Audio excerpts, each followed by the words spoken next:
16. avgusta u malom bosanskom gradu jedna porodica je za manje od jednog dana ispratila dvoje svojih najmilijih.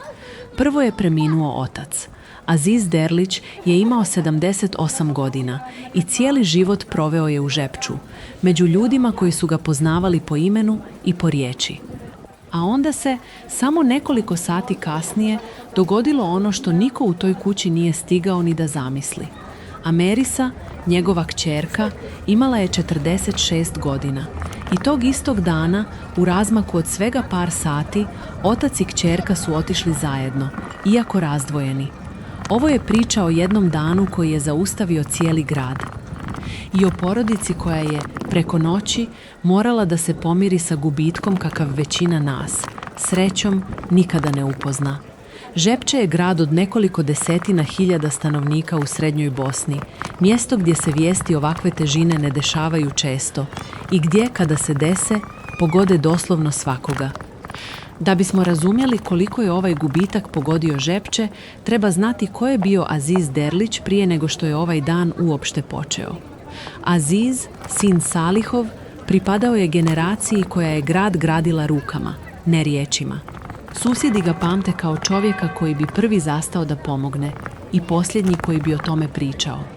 U objavama koje su se pojavile nakon njegove smrti ponavljala se ista rečenica iz usta različitih ljudi, da je bio veliki insan, dobar komšija i iskren prijatelj.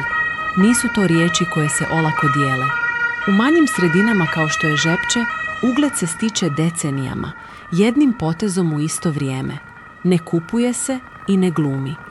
Ljudi njegove generacije obično ne traže pažnju, rade svoj posao, čuvaju riječ i ostave iza sebe grad koji ih pamti bolje nego što su oni sami očekivali. U takvim gradovima, gdje se generacije poznaju iz čaršije i sa dženaza, smrt jednog čovjeka nikada nije samo privatna stvar. Ona je gubitak za sve koji su prolazili istom ulicom. Iza njega je ostala supruga Hatka, sa kojom je dijelio čitav život. I 3 kćerke, Aida, Alma i Amerisa, svaka sa svojom porodicom, svaka sa svojim dijelom te iste priče. Do 16. avgusta to je bila porodica kao i svaka druga u Žepču. Porodica koja se okuplja za praznike, koja se čuje svaki dan, koja živi onaj miran, gotovo nevidljiv život kakav većina porodica u malim gradovima živi.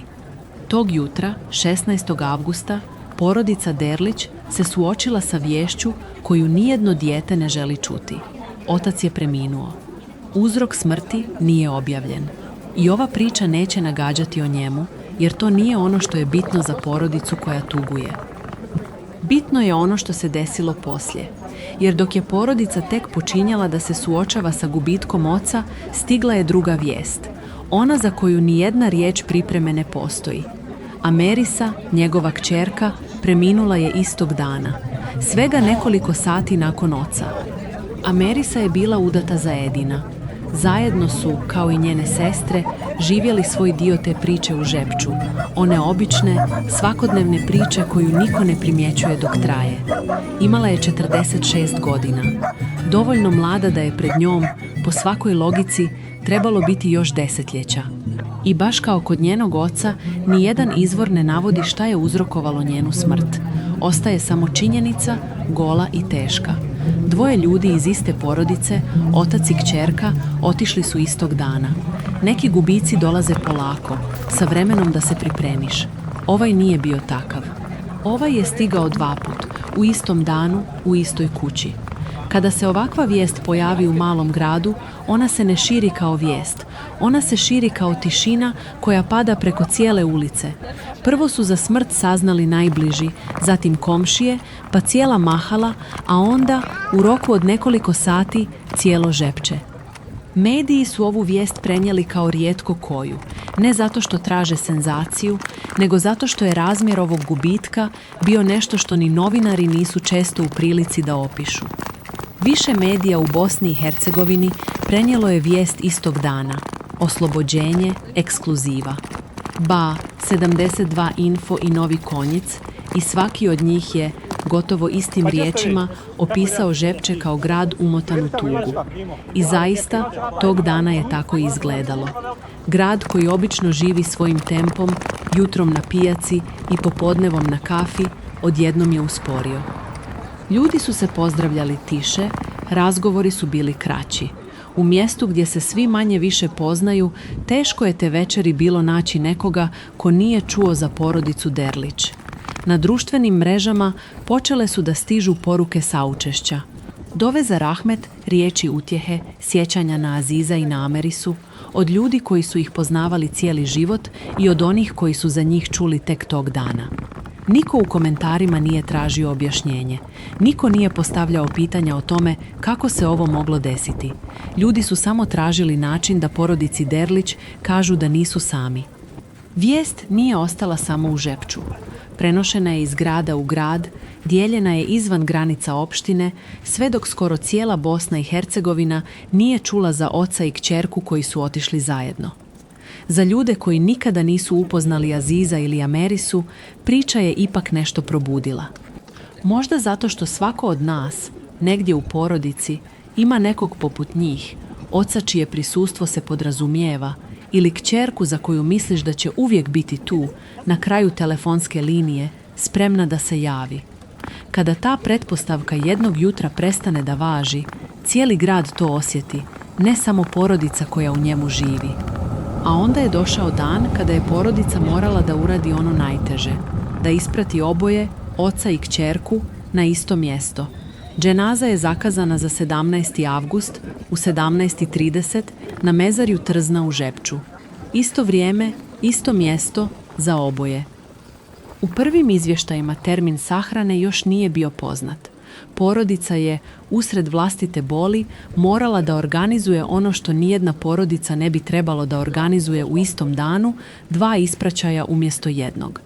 U bošnjačkoj tradiciji dženaza se obično obavlja brzo, često već sutradan nakon smrti.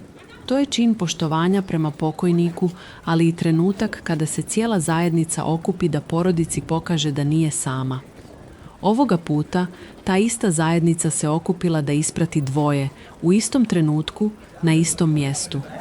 Na mezarije je došao veliki broj ljudi. Ne samo zato što se to u Žepču očekuje kada neko premine, nego zato što je Aziz Derlić, kako su ga opisali njegovi sugrađani, zaista bio čovjek kojeg su voljeli. Stajali su tu, jedni pored drugih, ljudi koji su Aziza poznavali decenijama i oni koji su odrastali uz Amerisu. 2 generacije, jedna tuga, isti red za dovu. Niko od njih nije mogao da objasni zašto se ovo desilo baš njima, baš tog dana. A niko od njih to u tom trenutku nije ni pokušavao. Tu se samo staje i ćuti. Iza Aziza i Amerise ostala je majka i supruga Hatka, koja je za jedan dan sahranila muža i kćerku. Ostale su sestre koje su, umjesto jedne, morale da nose 2 žalosti. Ostao je suprug koji je izgubio ženu i unuci koji su izgubili djeda i tetku ili majku i djeda u istom danu. Postoji tuga za oca i postoji tuga za dijete, a onda postoji i ono što nema pravo ime, kada obje stignu u razmaku od nekoliko sati i moraju se nositi zajedno, u istoj kući, sa istim ljudima koji dolaze da izraze saučešće. Za njih ovaj tekst neće izmišljati riječi koje nisu izgovorili, neće nagađati kako se osjećaju, jer to niko sa strane ne može znati. Ono što se zna jeste da je Žepče, grad u kojem se ljudi i dalje pozdravljaju na ulici po imenu, u jednom danu ostao bez 2 svojih. Aziz Derlić je proveo 78 godina gradeći ugled koji se ne kupuje. Njegova kćerka Amerisa je proživjela 46 godina, tiho i dostojanstveno, kao dio te iste priče. Zajedno su otišli istog dana, ali ono što ostavljaju iza sebe, sjećanje jedne cijele zajednice, ostaje mnogo duže od bilo koje vijesti. Za nekoliko sedmica novi naslovi će zamijeniti i ovu vijest. Takav je medijski svijet. Ali u Žepču, na mezarju Trzna, 2 imena će ostati uklesana jedno pored drugog. Otac i kćerka, zauvijek u istom redu. I možda je to jedino što ova priča zaista treba da nosi dalje. Ne detalje i ne nagađanja, nego poštovanje prema 2 ljudi koji su, jedno za drugim, otišli isuviše brzo i prema porodici kojoj je, u ovom trenutku, potreban samo mir. Ovo je bila priča o Azizu i Amerisi, ispričana onako kako ovakve priče i zaslužuju, sa poštovanjem, a ne senzacijom, i isključivo na osnovu onoga što je zaista potvrđeno. Ako vas je ova priča dotakla, ostavite riječ podrške porodici Derlić u komentarima. Ponekad je to jedino što jedna porodica, u trenucima poput ovog, uspije da pročita i osjeti da nije sama,